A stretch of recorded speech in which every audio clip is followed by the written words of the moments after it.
It's the 1st of February 2016, which is a damp, drizzly day. Following last month's soil tests, at the top of my to-do list is the task of sourcing well-rotted horse manure to improve my humus levels to the beds on the plot.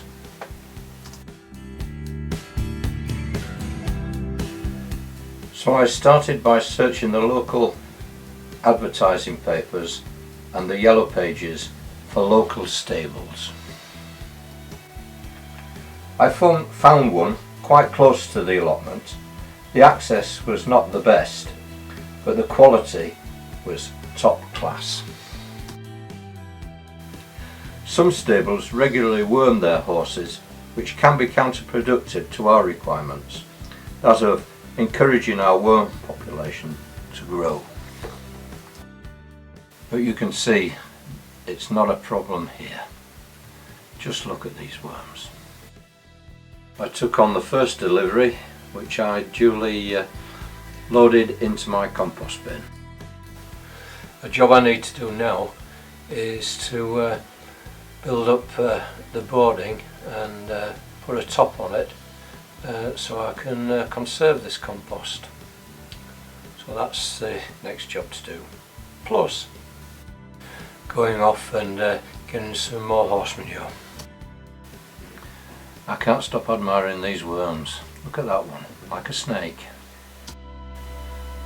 On an allotment there are certain jobs that can be called winter projects, and completing my compost bins for me is one of them. But before I started to complete the bins, I went back to the stables and got more manure, spread it on the beds that needed it most, and covered over with some old carpet which I had. I really needed some plastic, but I went down to Screwfix after I'd done the next bed, which was then duly covered over with some black plastic.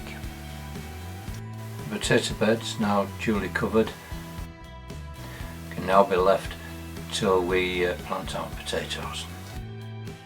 We are hit today by what's been named Storm Imogen. Winds are very fierce, 75 miles an hour, warnings up to 80. It's very difficult trying to hold the wood onto the top. It's even difficult to keep the tripod from falling over. But I persevered and managed to cap the top of the compost bins. Here I'm using the saw to square the corners on the top of the bin, struggling again against the wind.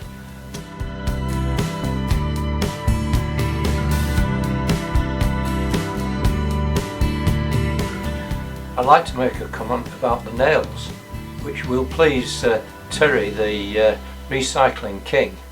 I was out of nails, so I used the ones that I'd collected when I stripped the pallets, and they worked great. It was by accident, not by design though, I must say that. That end piece is fixed. I now start on one of the centre sections, again struggling with the wind, and whoops, there goes the camera again, over she goes.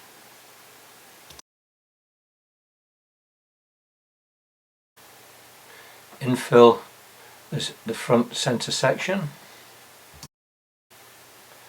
position the next centre section partition,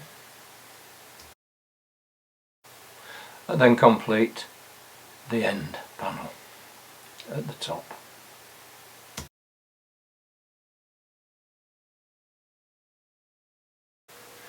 The capping was completed. It's all nice and level all the way around. The next job to do is to make some tops, and I'll do that tomorrow.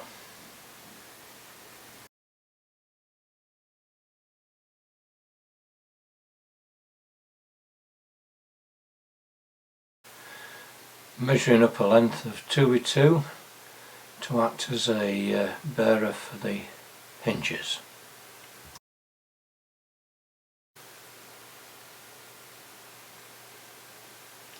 And just making sure that it's equidistant from either end.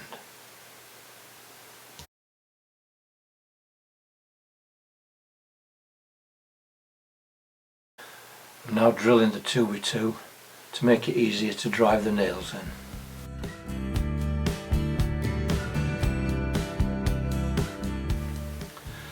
And in go the nails. These are 6-inch nails which have been treated with green preservative. Still takes some driving though, even though I've pre-drilled.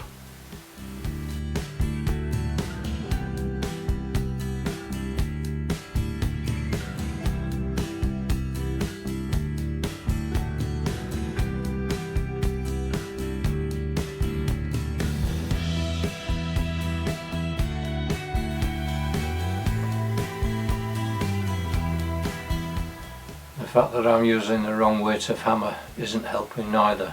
I'm using the Warrington and it should have been using the 16-ounce claw. Never mind, it went in the end.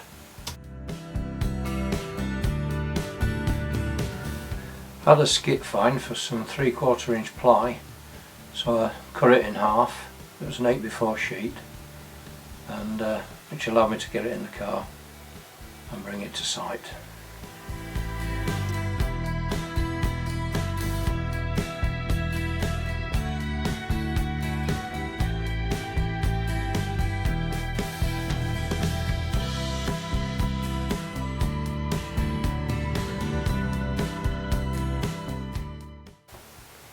I can then measure it for size exactly, marking it at both ends and then positioning on a straight edge, which I can then mark out and give me a cutting line.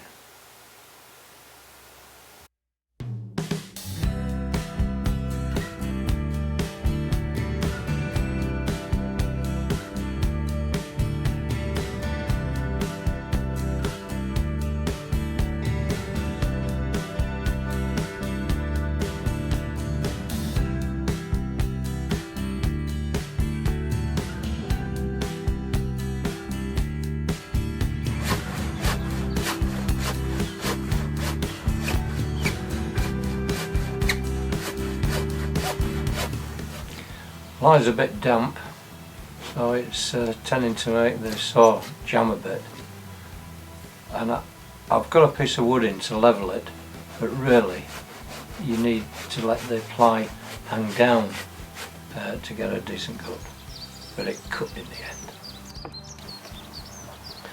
But if you're going to cut it, you should do it like this, just let the leading edge drop a bit. Just using a nail head to pre-start the holes ready to in the hinges, ready to screw into the top bearer. It's a bit daft using those ring nails. Ring nails just hold it in. Should use an ordinary nail. Screw the hinges using 3/4 inch screws. The top edge of this sheet of ply is bit rough cut, so it needs squaring, and this is how I did it. That's the ply lids fixed and working. I really need to cover them with some felt, but that would cost money. So I've got these old fence panels which I've stripped down, and I'm going to screw these on the top, which will weatherproof it and make it look a bit neater.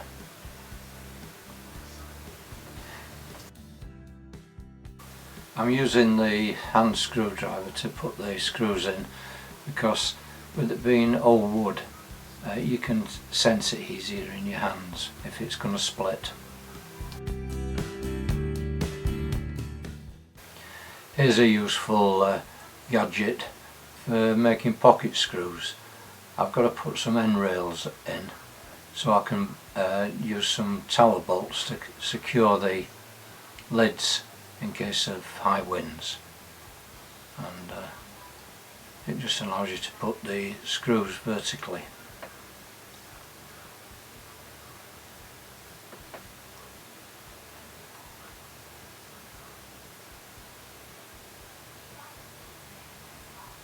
There they go, and that gives quite secure fixing.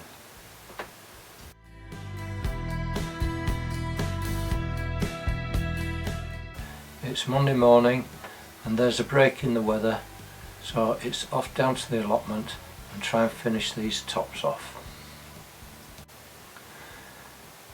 And I now screw through the pocket holes into the top, and I do this 4 times.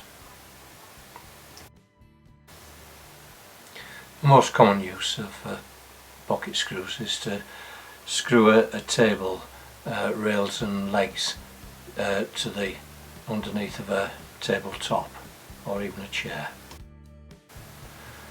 The fence panel lats are a bit tatty and weather beaten, and there is traces of rot probably just starting, so a good coating of cuprinol will rejuvenate them.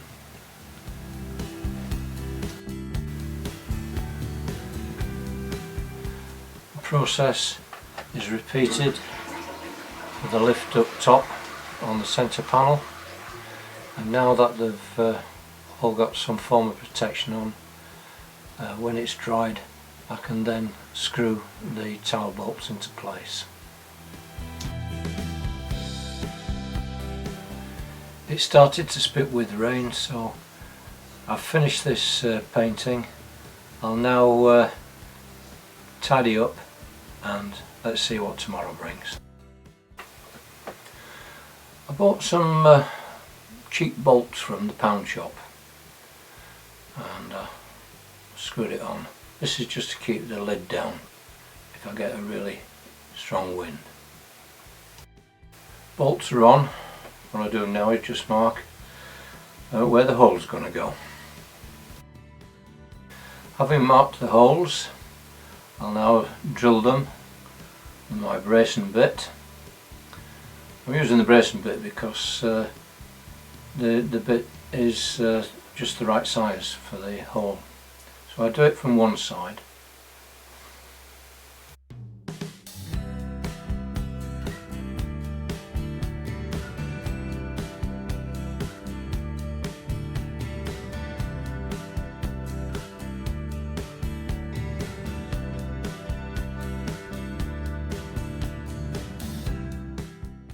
Just feel on the other side that the point is just coming through, and then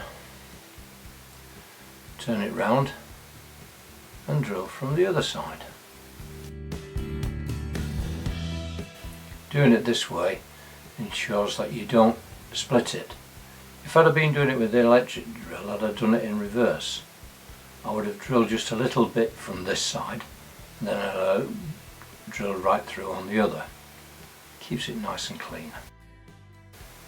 I'm running short on memory, so I'm going, though I've got another 4 days of this month left, I'm now going to finish this video for February.